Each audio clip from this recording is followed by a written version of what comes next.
নমস্কার প্রিয় দর্শকেরা, আজ তৈরি করে দেখাবো কই পটল।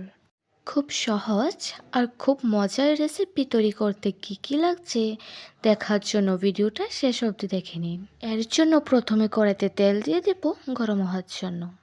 তেল গরম হতে হতেই কই মাছগুলিতে সামান্য লবণ আর হলুদ দিয়ে ভালোভাবে মেখে নেব।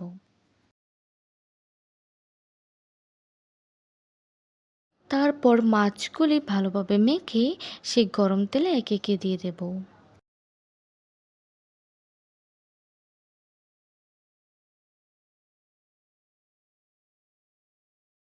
মাছগুলি দিয়ে উল্টে পাল্টে ভালোভাবে ভেজে নেব।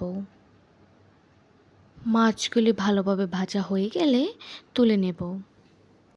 তারপর নিয়ে নেব পটল আর আলু। আমি পটল আর আলুগুলিকে এভাবে কেটে নিয়েছি। আমি সেই তেলে আলুগুলি দিয়ে লাল লাল করে ভেজে নেব।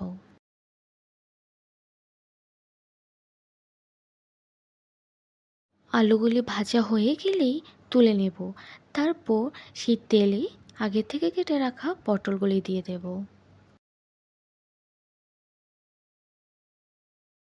সেই একইভাবে পটলগুলি দিয়ে নেড়ে চেড়ে লাল লাল করে ভেজে নেব।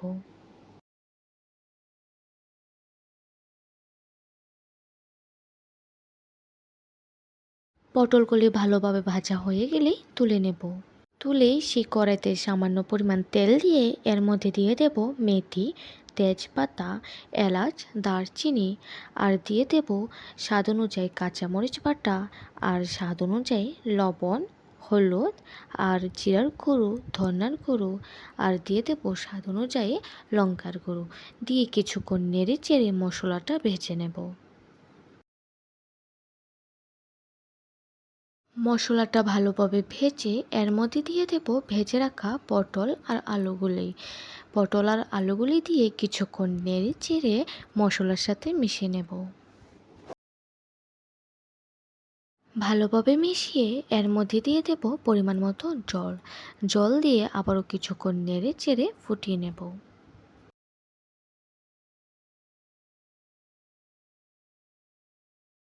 তারপর কিছুক্ষণ পর ফুটিয়ে আসলেই এর মধ্যে দিয়ে দেব ভেজে রাখা কই মাছগুলি। কই মাছগুলি দিয়ে আবারও কিছুক্ষণ নেড়ে চেড়ে ফুটিয়ে নেব। ফুটে আসলেই কিছুক্ষণ নেড়ে চেড়ে এভাবে রেখে নামিয়ে নিলেই তৈরি আজকের আমাদের রেসিপি। আশা করি এই রেসিপিটি নতুন রাঁধুনিদের জন্য খুব উপকার হবে। আর এই রেসিপিটি আপনাদের কাছে কেমন লেগেছে কমেন্টে অবশ্যই জানাবেন। ভিডিওটি ভালো লাগলে আমাদের চ্যানেলটাকে সাবস্ক্রাইব করে পাশে থাকবেন। আবার দেখা হচ্ছে পরের ভিডিওতে। সবাই ভালো থাকবেন, সুস্থ থাকবেন। ধন্যবাদ।